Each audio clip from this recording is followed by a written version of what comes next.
Hello friends, welcome back to my channel Divya baby life. I hope आप सब बहुत अच्छे से हैं और आपकी प्रेगनेंसी जर्नी बहुत अच्छे से चल रही होगी। प्रेगनेंसी का जब 9वां महीना स्टार्ट होता है, बॉडी में बहुत सारे बदलाव होते हैं।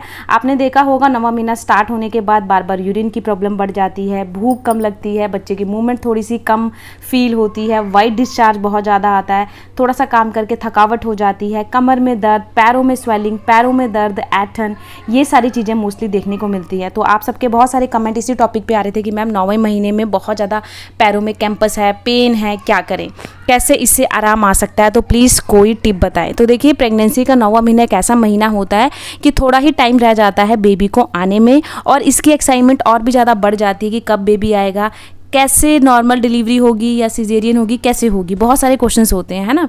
लेकिन बॉडी में बहुत सारी चेंजिंग होते हैं जिस करके हमें बहुत सारी चीज़ों को फेस करना होता है। तो वो एक प्रेगनेंसी का ही सिम्टम होता है। आपको देखकर पैनिक नहीं होना है, डरना नहीं है, घबराना नहीं है, क्योंकि 9वां महीना एक ऐसा महीना है कि इस टाइम पे बहुत ज़्यादा बॉडी वेट कैरी कर लेती है। दूसरा, बच्चे का भी वज़न इस टाइम पे बढ़ जाता है, काफ़ी बड़ा उसकी लंबाई हो जाती है, वेट भी बढ़ जाता है। तो उसका सारा जो भार होता है आपके पेल्विक्स एरिया में आता है, जिस करके आपके प्राइवेट पार्ट में हल्का सा पेन रहता है, हल्का सा दबाव रहता है और बार बार यूरिन की प्रॉब्लम आपको रहती है। क्योंकि जो प्रेशर आपका पेल्विक्स एरिया में आ रहा है उससे आपका जो यूरिन ब्लेंडर है उसके ऊपर प्रेशर पड़ता है, जिससे यूरिन जो ब्लेंडर होता है वो काफ़ी देर तक आपका यूरिन होल्ड नहीं कर पाता और आपको बार बार यूरिन की प्रॉब्लम आती है। तो वो नॉर्मल है। और अगर आपको 5-5 मिनट में यूरिन आता है, 2-2 मिनट में यूरिन आ रहा है, तो ये संकेत होता है कि आपकी अब डिलीवरी होने वाली है। तो ये जो चीज़ें होती हैं प्रेगनेंसी के 9वें महीने में होती हैं, तो ये नॉर्मल है। इसको देखकर पैनिक बिल्कुल ना हो, क्योंकि बच्चे का वज़न देखिए ज़्यादा है, आपकी बॉडी में वज़न ज़्यादा है, जिससे आपके पैरों पर उसका भार आता है। तो आपके पैरों में हल्की सी स्वेलिंग आ जाती है, हल्का सा पेन रहता है, कमर में भी पेन रहता है। तो आपको उसको देख के मन में कोई भी गलत धारणा या कोई भी गलत चीज़ें नहीं लेकर आनी है, ठीक है ना। अब एक चीज़ मैं आपके साथ और शेयर करूंगी, बहुत सारी महिलाओं को ये चीज़ जानने की इच्छा रहती है कि मैम पैरों में जो दर्द है, स्वेलिंग है, उससे कैसे आराम आएगा। तो सबसे बेस्ट तरीका मैं बताती हूँ, एक टब पानी लीजिए, पानी उसमें गर्म डालिएगा और अपने पैरों को रात में सोने से पहले डिप करके रखें कम से कम 15 मिनट। जब पानी ठंडा हो जाए, टॉवल से अच्छे से पैरों को क्लीन करें और किसी भी ऑयल से पैरों की मसाज करें। आप देखिएगा आपके जो पैरों में स्वेलिंग की प्रॉब्लम बहुत ज़्यादा है वो धीरे धीरे आराम आएगी। करना आपने पूरा इसे रेगुलर है, 1 हफ्ते में ही आपको रिजल्ट मिलेगा। आपको देखिएगा जो स्वेलिंग की प्रॉब्लम है वो ठीक हो जाएगी और जो दर्द है ना वो भी बहुत ज़्यादा आराम आ जाएगा।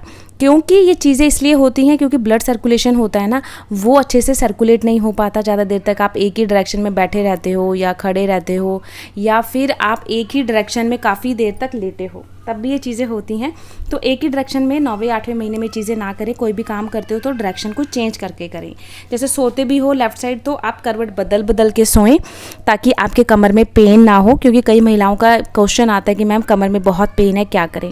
देखिए, अब आप बहुत सारी महिलाएं ये भी कहती हैं कि मैम कमर में दर्द के लिए सीधा सो सकते हैं। तो सीधा अगर सोओगे प्रेगनेंसी के 9वें महीने में तो कमर में दर्द बढ़ जाएगा, कम नहीं होगा।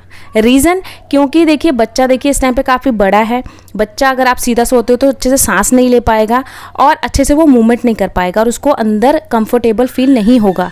तो सबसे बेस्ट पोजीशन लेफ्ट साइड है। इससे बच्चे को ऑक्सीजन लेवल ठीक से पहुंचता है, बच्चा सांस अच्छे से ले लेता है, बच्चा अच्छे से मूवमेंट करता है। लेकिन अगर सीधा सोते हो तो बच्चा मूवमेंट नहीं कर पाएगा और अनकम्फर्ट फील करेगा और उसकी जो हेल्थ के लिए मैं अगर आपको एक चीज़ बताऊं तो जो कहते हैं ना बच्चे का विकास, वो रुक जाता है। तो ऐसी चीज़ें ना करो, सीधा कभी ना सो। प्रेगनेंसी के 4थे महीने के बाद हो सके तो लेफ्ट और राइट होकर सो, लेकिन सीधा ना सो, क्योंकि इससे आपकी रीढ़ की हड्डी पर भी प्रेशर पड़ता है जिससे आपके कमर में जो पेन है वो बढ़ जाएगा, कम नहीं होगा, ठीक है। अब बात करते हैं प्रेगनेंसी के 9वें महीने में वाइट डिस्चार्ज। तो देखिए ये वाइट डिस्चार्ज क्यों आता है। वाइट डिस्चार्ज आना एक नॉर्मल सिम्टम है, लेकिन अगर इसकी क्वांटिटी बहुत ज़्यादा आ रही है, आपको ऐसा लग रहा है कि बहुत ज़्यादा मेरी पैंटी गीली हो रही है, तो आपकी डिलीवरी कुछ ही समय में होने वाली है। अगर 9वें महीने में चीज़ देखते हो तो सीधा हॉस्पिटल जाओ, वेट ना करो लेबर पेन की। क्योंकि कई महिलाएं पेन की वेट करती हैं कि पेन होगा तो डॉक्टर के पास जाएंगे, बट ऐसा नहीं करना है। सीधा हॉस्पिटल जाओ, क्योंकि प्रेगनेंसी के 9वें महीने में वाइट डिस्चार्ज आता है, यानी कि बच्चा अब नीचे की ओर पुश कर रहा है और डिलीवरी आपके 5 से 6 घंटे में हो जाएगी। लेकिन 8वें महीने में 9वें महीने में हल्का हल्का डिस्चार्ज आ रहा है तो वो एक नॉर्मल साइन है। प्रेगनेंसी में वाइट डिस्चार्ज आना आपके प्राइवेट पार्ट को क्लीन करने का काम करता है। तो अगर वाइट डिस्चार्ज आता है तो जो बॉडी के आपके डेड सेल है, डेड बैक्टीरिया है, वो प्राइवेट पार्ट के थ्रू बाहर आता है, जिसे वाइट डिस्चार्ज बोला जाता है। बट अगर उसमें कोई स्मेल है और ग्रीन कलर का कोई पदार्थ दिख रहा है या ब्लड आ रहा है तो आप सीधा हॉस्पिटल जाएं। लेकिन अगर वो हल्का फुल्का आता है और ठीक हो जाता है, नॉर्मल है, फिर पैनिक या डरना नहीं है, वो नॉर्मल है। ठीक है, ये मेरे पास क्वेश्चन बहुत ज़्यादा आए हैं वाइट डिस्चार्ज को लेके, तो ये मैं इसलिए शेयर कर रही हूँ ताकि अगर आप ये वीडियो देख रहे हो, अगर आपके साथ ये प्रॉब्लम है तो आप उसको लेकर पैनिक बिल्कुल ना हो। अगर बहुत ज़्यादा गीली हो रही है, ऐसा लग रहा है बार बार यूरिन आ रहा है, यूरिन की तरह बहुत सारा पानी आ रहा है, तो ऐसा होता है ना कि पानी की थैली घर पर कई महिलाओं की फट जाती है और आपको सीधा हॉस्पिटल जाना चाहिए, क्योंकि डॉक्टर आपकी 1 से 2 घंटे में या 4 से 5 घंटे में डिलीवरी करवा देते हैं। ठीक है, अब तो होगी ये पैरों में दर्द की प्रॉब्लम भी सॉर्ट आउट, कमर में दर्द की प्रॉब्लम भी सॉर्ट आउट, और जो वाइट डिस्चार्ज की प्रॉब्लम थी वो भी होगी सॉर्ट आउट। अब बहुत सारे कमेंट आते हैं मैम मूवमेंट कम आ रही है, क्या करें? तो देखिए, प्रेगनेंसी के 9वें महीने में आपको मूवमेंट इसलिए भी कम आती है क्योंकि इस टाइम पे बच्चे का जो वजन है काफ़ी बढ़ चुका होता है, लंबाई बढ़ चुकी होती है और उसको पेट में हल्का सा स्पेस कम मिलता है, जिस करके वो मूवमेंट करता है, बहुत कम करता है। और क्या होता है ना कि बच्चा 9वें महीने में हेड डाउन करता है, यानी कि बच्चा नीचे की ओर खिसक रहा है, जिस करके आपको जो हल्का सा दबाव है, प्रेशर है, वो आपको प्राइवेट पार्ट में लगेगा। और जब बच्चा हेड डाउन करता है तो बच्चे का सर नीचे होता है और पैर ऊपर होते हैं, जिस करके वो गोल नहीं घूम पाता और आपको जो मूवमेंट है वो हल्की फुल्की नाभि के आसपास आएगी, यानी कि नाभि के ऊपर आपको हल्की सी गुदगुदी होगी या हल्का सा आपको ऐसा लगेगा कुछ हिल रहा है, तो वो बच्चे की मूवमेंट है। बट 9वें महीने में अगर ऐसा होता है तो ये भी एक संकेत है कि हफ्ते में डिलीवरी आपकी हो सकती है या 4 से 5 दिन में हो सकती है, क्योंकि बच्चा अब हेड डाउन पोजीशन में आ रहा है।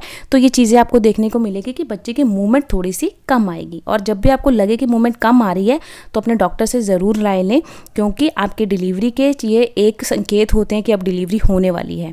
बच्चे के मूवमेंट आना बहुत ज़रूरी है। हर 1 घंटे में नोट करें बच्चा कितनी बार मूवमेंट कर रहा है। बट अगर बिल्कुल मूवमेंट नहीं आती तो सीधा हॉस्पिटल जाए, वेट ना करें। बट मूवमेंट हल्की फुल्की आ रही है, कम आ रही है, तो वो नॉर्मल है, क्योंकि इस टाइम पे बच्चे का वजन ज़्यादा है, लंबाई ज़्यादा है, पानी की थैली में बच्चा है, उसको पेट में स्पेस कम मिल रही है और वो भी चाहता है कि कब मैं बाहर आऊँ। तो ये कमेंट बहुत सारे हैं, इसलिए मैंने ये चीज़ें शेयर करी। तो अगर प्रेगनेंसी का 9वां महीना आपका स्टार्ट है तो सुबह शाम की वॉक करना आज से शुरू करो। दूसरा, जब भी आप सोते हो तो अपने पैरों की मसाज करके सो, ताकि आपको कंफर्टेबल नींद आए। और वॉक करके सोओगे तो नॉर्मल डिलीवरी के चांसेस बढ़ जाएंगे और इससे जो पैरों में स्वेलिंग है, दर्द की प्रॉब्लम है, उससे भी काफ़ी आराम मिलेगा, क्योंकि इससे ब्लड सर्कुलेट अच्छे से हो जाता है। जब ब्लड सर्कुलेट अच्छे से होता है तो जो स्वेलिंग की प्रॉब्लम है, पेन की प्रॉब्लम है, उससे आपको कहीं हद तक आराम मिल जाता है। तो आई होप आपको आज की वीडियो अच्छी लगी होगी। अगर चैनल पर नए हो, पहली बार मेरी वीडियो देख रहे हो, तो प्लीज़ चैनल को सब्सक्राइब करिएगा और इस वीडियो को जितना हो सके गर्भवती महिलाओं के साथ ज़्यादा से ज़्यादा शेयर करिए, ताकि उनके मन के जो सवाल है, क्वेश्चंस है, उनको आंसर मिल सके। क्योंकि 9वें महीने में बहुत सारे बॉडी में बदलाव आते हैं और खासकर जिनकी फर्स्ट प्रेगनेंसी होती है वो देखकर उन्हें पैनिक होने लग जाती है कि ऐसा क्यों हो रहा है, कैसे ठीक होगा। तो ये सब वो अगर देखेंगे तो उन्हें बहुत ज़्यादा आराम मिलेगा कि ये तो एक प्रेगनेंसी का ही साइन है, इसको देखकर पैनिक नहीं होना है। तो मिलती हूँ किसी नए टॉपिक में, किसी नई वीडियो के साथ। तब तक अपना पूरा ध्यान रखिए, खूब पानी पिए, गर्मी बहुत है, और नींबू पानी ज़रूर पिए, इससे आप हाइड्रेट रहोगे। जितना हाइड्रेट रहोगे उतने ही नॉर्मल डिलीवरी केस को बढ़ जाएंगे। तो मिलती हूँ किसी नए टॉपिक में, तब तक के लिए बाय बाय, टेक केयर।